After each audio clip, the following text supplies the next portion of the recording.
আসসালামু আলাইকুম, কৃষি গল্পের পক্ষ থেকে আন্তরিক সালাম অভিনন্দন। আমি আপনাদের মাঝে আবারও নিয়ে চলে আসলাম এই যে 12 মাসে হচ্ছে মিষ্টি জাতের থাই সবেদা। এই যে ভাই কি পরিমাণ যে মিষ্টি এই ফলটা, তা সে আপনার আর কি বলবো।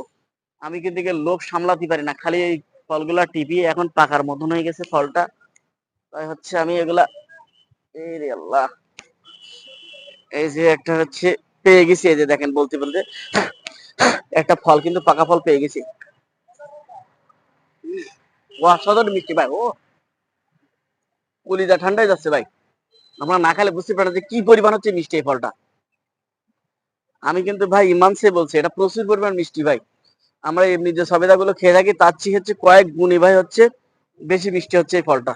তাই যে সকল ভাইরা হচ্ছে এই হচ্ছে ফলগুলো নিতে চান, আমার স্ক্রিনে দেওয়া নাম্বারে যোগাযোগ করবেন। 64টা জেলায় থাই সবেদা গুলো পেয়ে যাবেন। ছোট বড় সকল প্রকারের গাছ আছে আমার কাছে, তাই বেশি বেশি পরিমাণে আপনারা গাছগুলো নেন।